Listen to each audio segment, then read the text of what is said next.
Hello, Bronco fans and football fans everywhere. Welcome to Elevation Orange on the MHRT network. This is a show that is recapping the Broncos' last game. It's not like my normal Friday show, guys. It's just a recap and my perspective, my thoughts, the stats involving the game, and things of that nature. So it's only going to be, it's not a super long show, but it is a recap show, guys, and it does provide a way to recap it and bring in my emotions and comments and things that I always do. And I am your host, Bronco Bill. This is the second show of Elevation Orange, hence wearing the orange. And I know that we'll never see the likes of, a Peyton Manning on this Bronco team in the very near future. Hopefully we can draft a quarterback coming up that will be a franchise quarterback. But I'm wearing this shirt because obviously the show is called Elevation Orange. And I'm trying to elevate the, give some good karma or something moving forward, going to the game coming up against the Packers, which I'm not going to discuss. I will discuss that on my Friday show. All right. So this is strictly a recap. Buona Beast says, have a good show, fellas. Well, yeah, but usually it's just me on here for now anyway. So we just want to see how all that works out. But Buona Beast, always great to have you in the chat. Always great to have you on the show. And you are riding shotgun. First one in the chat. Thanks a lot, man. Appreciate it. All right. Last Thursday, the Denver Broncos played their first primetime game of the season. It was at Kansas City. And I thought it would be maybe 24. I thought I said on the neighborhood, I thought it would be 24. Kansas City 24, or what did I say, 31, something like that, 24, 17, 24. But it didn't turn out. It was a lot tighter than that in a way because the defense didn't give up 20 points or more. They only gave up 19. Well, actually, the defense only gave up 7. Special teams gave up 4 field goals, but the defense allowed the Chiefs to get into field goal range. So in a sense, yes, the defense gave up 19, but statistically, they only gave up 7. Does that make sense to you guys? Think about it, okay? If the Chiefs are on the 10-yard line of their own 10 or 20, and they go all the way down to the Broncos 30, and then they kick a field goal, well, obviously, the defense allowed them to get down there. Did the defense give up those points? No, technically not. But in retrospect, and if looking at the bigger picture, yes, they did. They did give up the yardage that it took to get into field goal range. And that's the problem. That's the problem with this team. It's a bend but don't break defense as I see it. But then again, you've got to realize, guys, that if they're bending but not breaking, they're allowing field goals.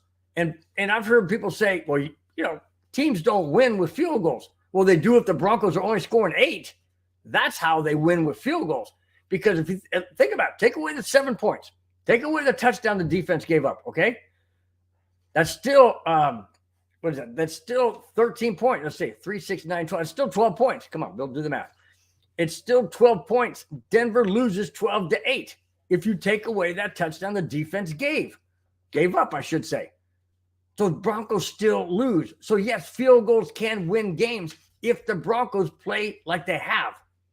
Now, let me give you some stats, and I'm going to get into the breakdown of how I feel is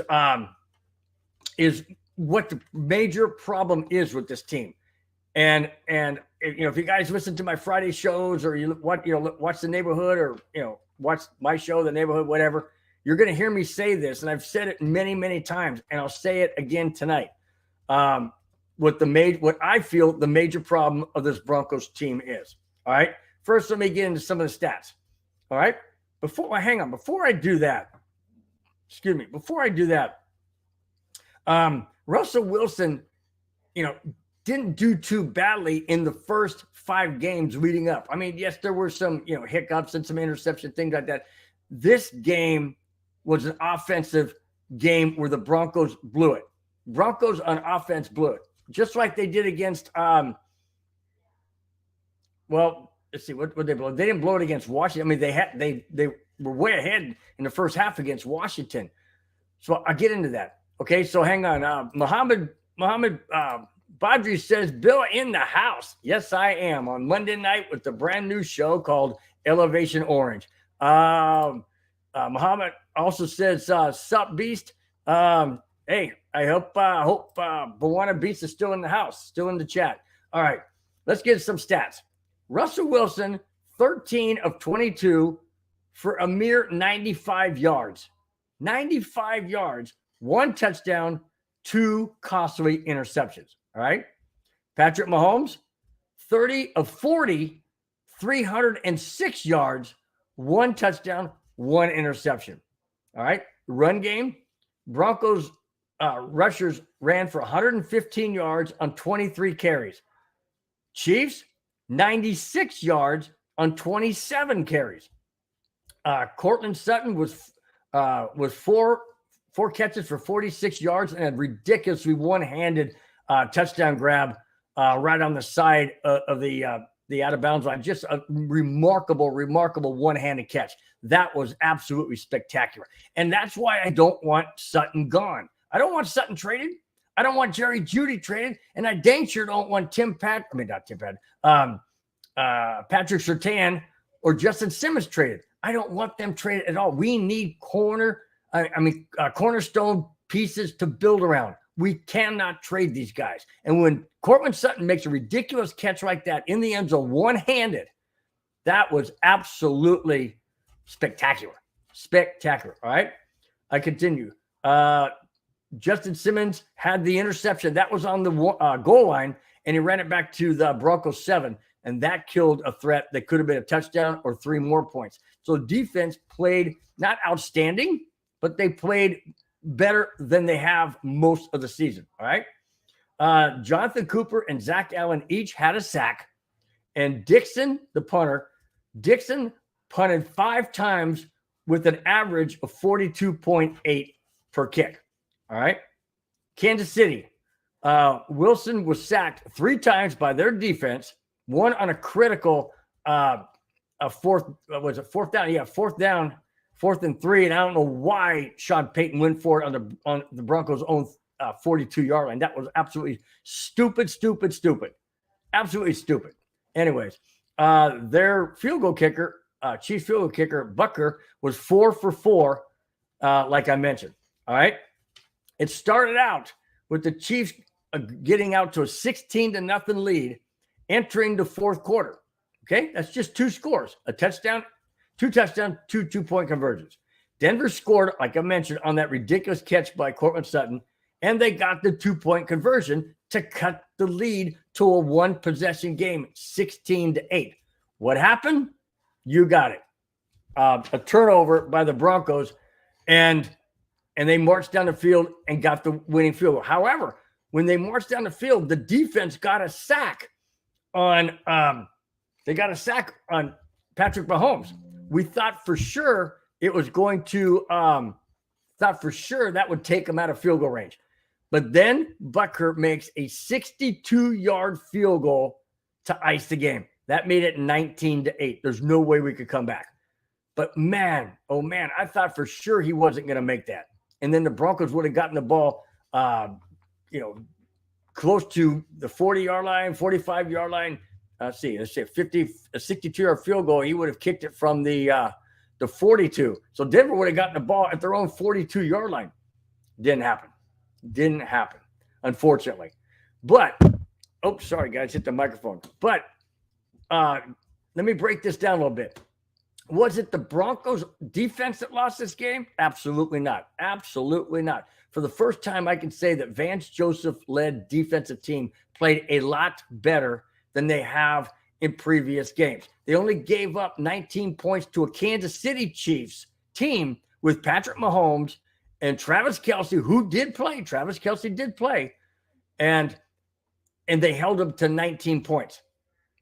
Total, special teams and defense held them to 19 points. Okay? But on the flip side, the offense couldn't get out of their own shadow. Mistakes after mistakes. Sean Payton calls a timeout on 4th down when he thought it was 3rd down. Those are Nathaniel Hackett type of mistakes, not a 15-year head coach type of mistakes. That's a rookie a head coach mistake like Nathaniel Hackett would make. And then when he called timeout on 4th down, he should have realized, hey, you know what? Maybe we shouldn't go for this. But my thought is he did not trust the defense. He did not trust the Broncos defense because the Broncos received the opening kick and marched down the field. Or was it Kansas City got the? No, Broncos got the opening kick, and they went down the field, and they're in territory where either you kick a long field goal and trust your field goal kicker, or you pooch punt it and get it down inside hopefully inside the 20, and then Kansas City has to go the length of the field. But no, Sean Payton didn't trust, in my opinion, did not trust the defense of the Broncos to stop the Chiefs. So he goes for it on 4th and 3. And Russell Wilson rolls out or goes back in the pocket. He's flushed out of the pocket. Dang near gets sacked. Gets out, comes out of the pocket, rolls around to his right, and then gets sacked. Didn't make it. Turnover. Stupid. Ridiculous play calling. Penalties. Mistakes. False start. There was delay of games. There was a couple of delay of games. And I'm like, what are you doing, guys? Yeah, I mean, this is not like a Sean Payton-led team, in my opinion. I don't recall this ever happening when he was a head coach of the Saints. I'm not getting this at all, guys. I'm not understanding why this team is in such a deep rut. Okay? Excuse me. In one game, it's the offense that is just blowing up, like against Washington. We went out there and we just went up and down the field like nobody's business against Washington. And then the second half, nothing. Offense can't do a dang thing, and the defense is spent. Defense loses that game. Plain and simple. This is not, and this is what I've been saying all along in Friday's show and the neighborhood show. The Broncos are not a 60-minute team. They're not. They're a 30-minute team. And you cannot win in the NFL with being a 30-minute team. And what I mean by that is you're either good in the first half and horrible in the second half, or you're horrible in the first half and you're good in the second half. The Broncos have never managed to have it both ways. You cannot win games when you cannot play a full 60-minute game. It's impossible. You cannot do it. Now, of course, people say, well, what if you jumped out to like a 30, 35, 42-point lead in the first half, and then the defense, and then you end up winning at 42-35. You may have won the game, but you still did not play a full 60-minute game because your defense would have given up those 35 points. That's what I'm talking about. You cannot win games consistently, I should say, because there are exceptions to everything. But consistently, you cannot win games if you're not a full team 60 minutes, period. You can't. And Denver hasn't gotten to that. And this reminds me so much of last year under Nathaniel Hackett. So much under last year. We had false starts. We had delay of games. We had timeouts being called, when they shouldn't have been. We've gone forward on 4th down. We've done ridiculous things like Hackett, tried a 64-yard field goal against Seattle in the first game of the season instead of going for it. And now here, Sean Payton goes for it when we should have kicked a freaking field goal. I don't get this. To me, this is not a Russell Wilson problem. This is an absolutely coaching problem. And I'm not sure if it's because the coaches don't have the right players. I mean, there's talk about trading Jerry Jeudy. There's talk about trading Justin Simmons and Cortland Sutton. I don't want that. I don't want that. We have to have core players to build around. I think it's a problem of the coaches either cannot get these guys to believe in what they're trying to teach them and put them in the right spots, or the guys just cannot do what the coaches are asking because they don't have that type of talent. I don't believe that. I don't believe that for one moment. I really don't. I mean, Justin Simmons has been around for quite a while. He's been through other coaches, and and he's not any different. I mean, he didn't lose anything or doesn't know what to do. I just don't get it. And I read today from what's his name? Oh, Garrett Bowles. I read today where Garrett Bowles said this is a coaching issue. Now, most players will not call out their coaches in response to what's going on in the field. But Garrett Bowles did say that he has to get better. The offense has to get better. The defense has to get better. And the coaching has to get better. Wow. Wow. When you're calling out your coaches like that, that sends a message to everybody on the coaching staff. He didn't name names. He said coaching, not coach or coaches, coaching. That means to me, they're not coaching them the way they should be coached, or these coaches just don't get how they're supposed to coach these players.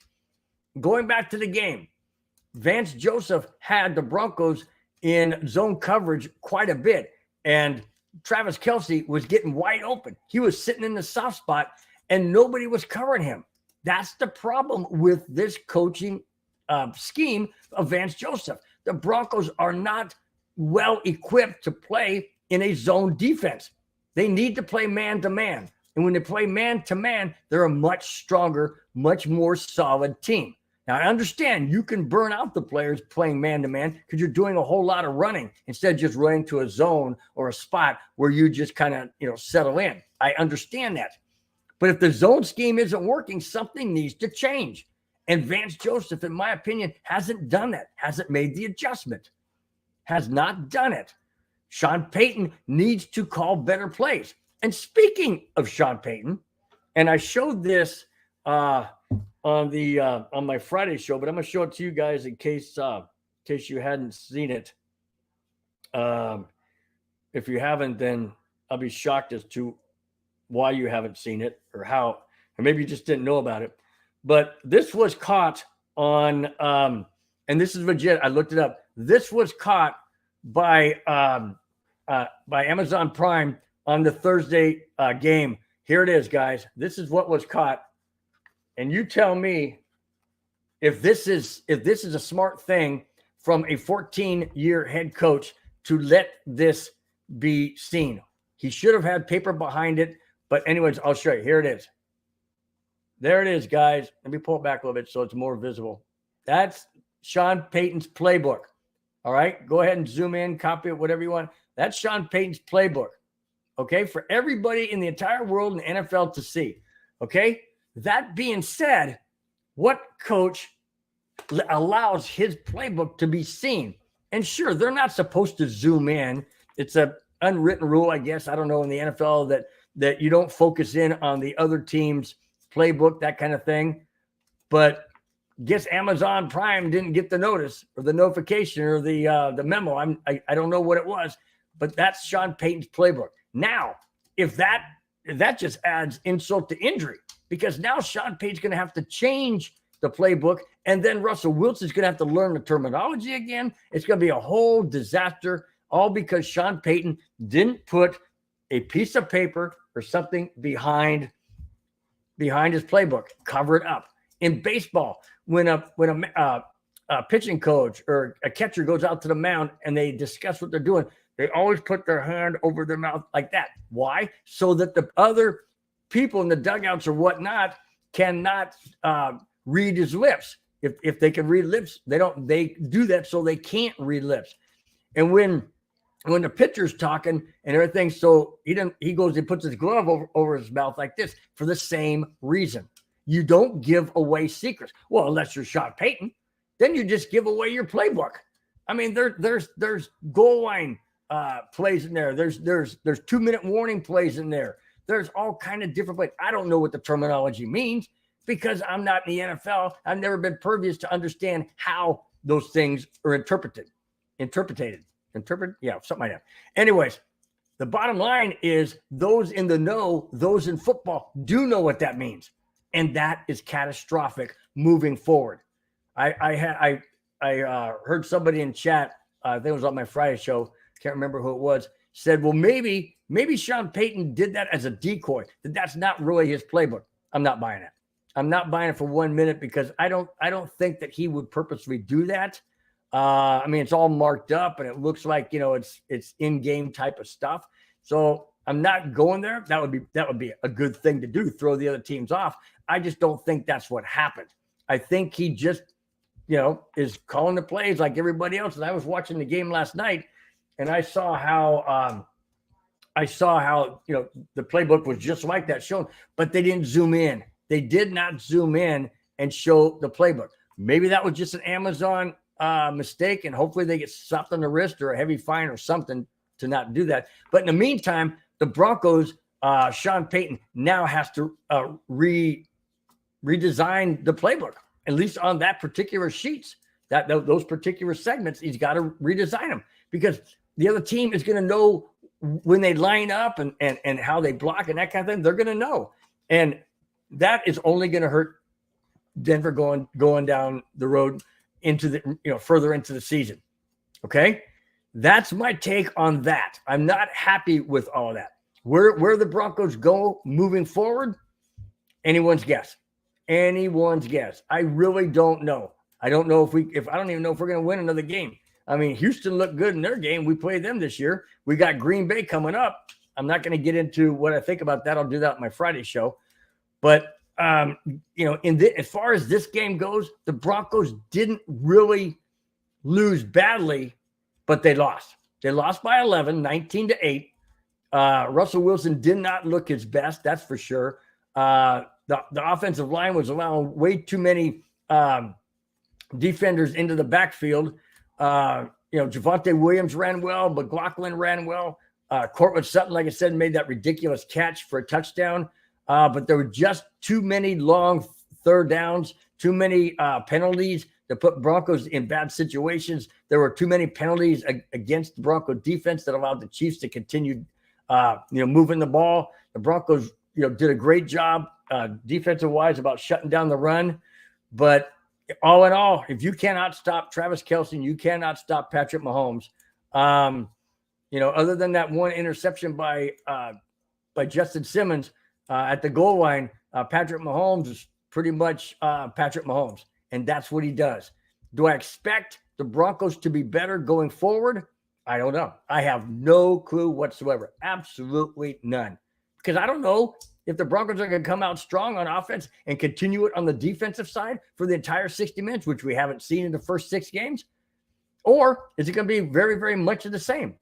And one other side note, after 6 games under Nathaniel Hackett last year, same quarterback, same receivers, basically the same offensive line. We didn't have Javonte Williams, but he's back now. We didn't have McLaughlin. He's on the team now.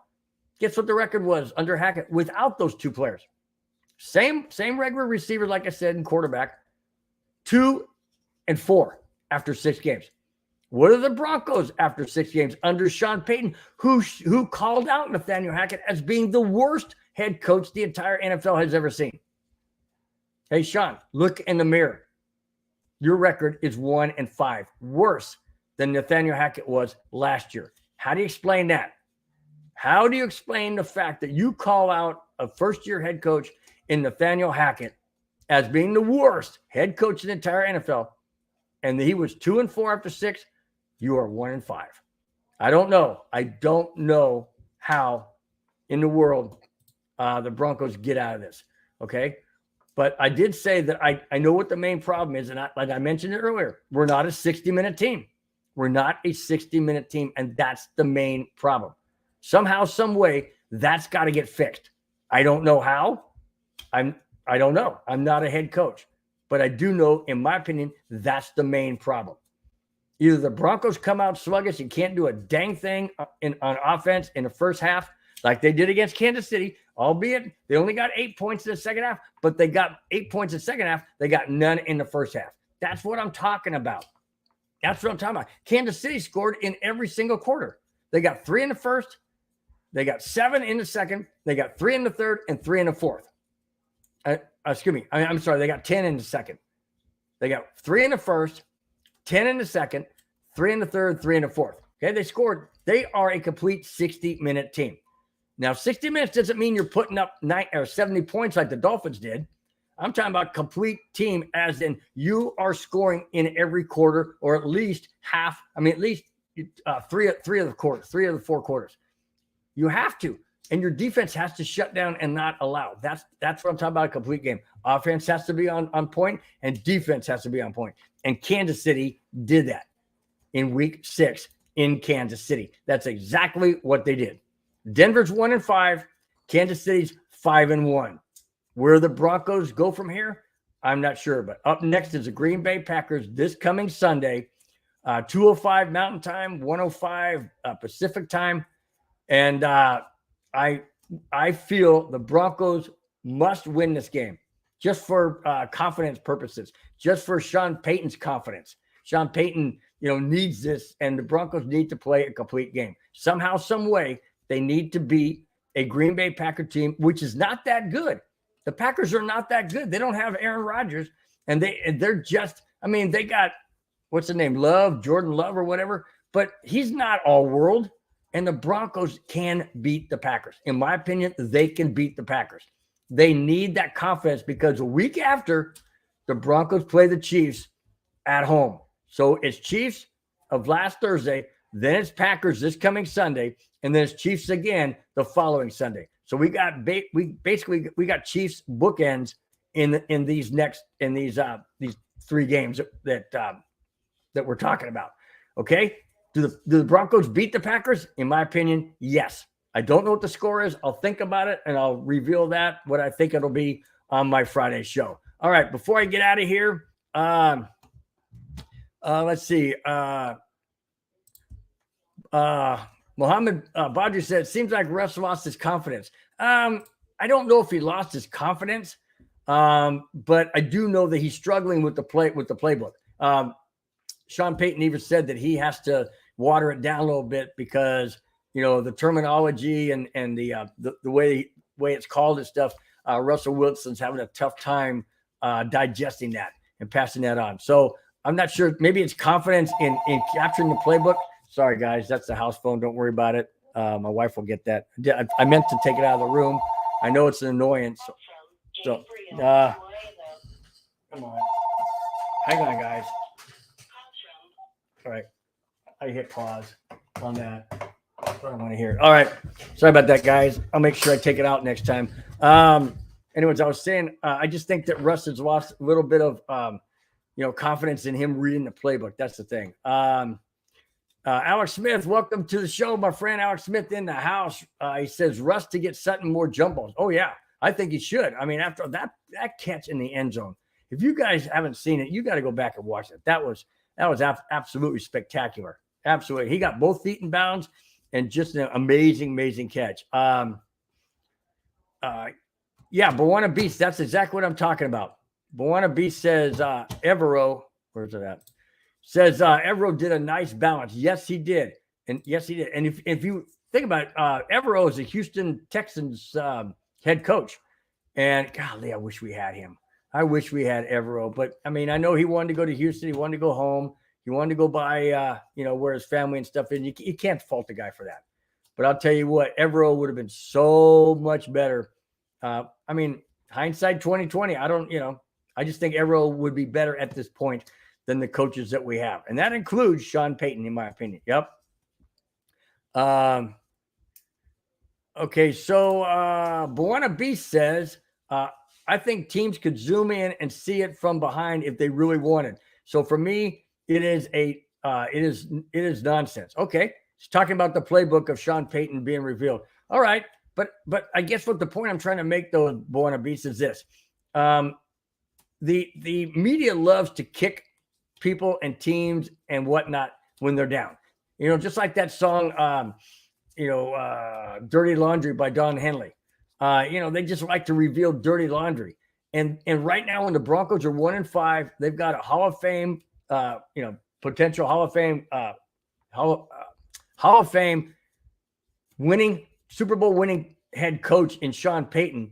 Everybody expected a lot better, especially after Nathaniel Hackett's disaster.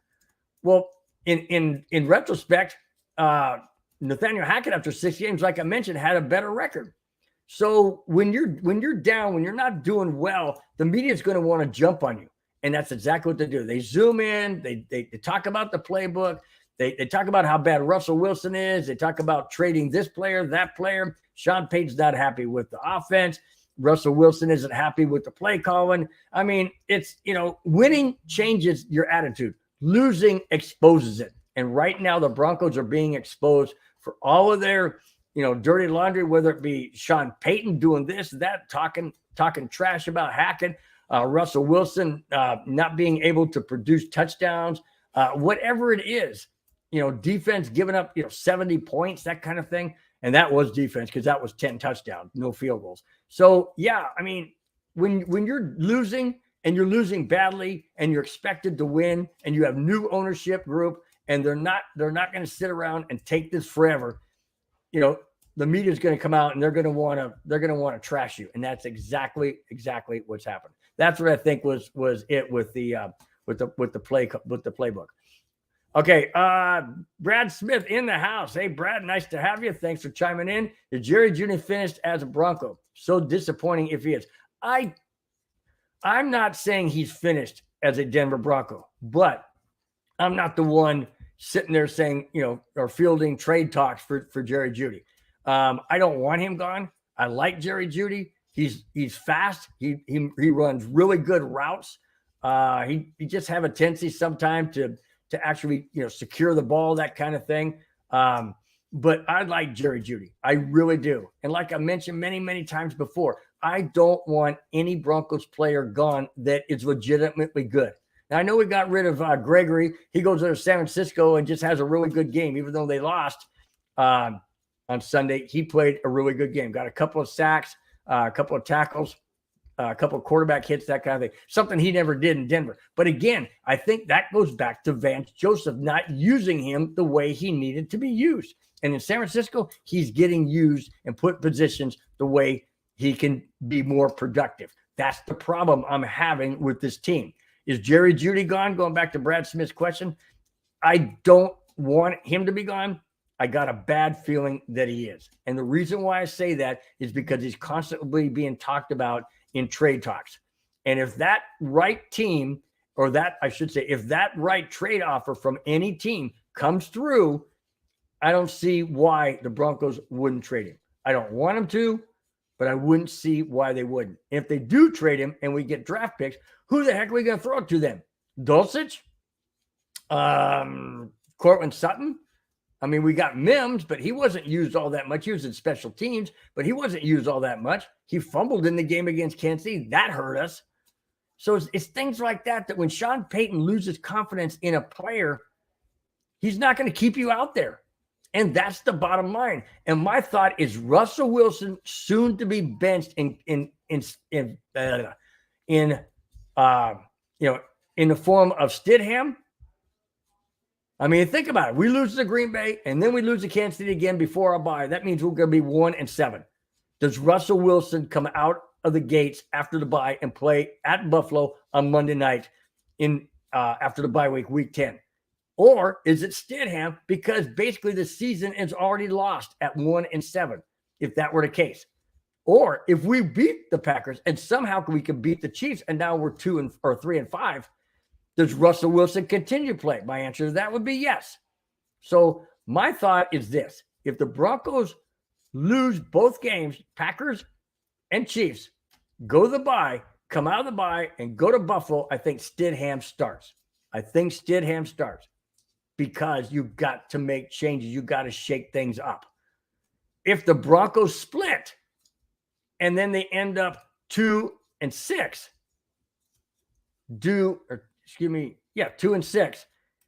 do the Broncos stick with Russell Wilson? Well, in my opinion, it all depends on how they played those games.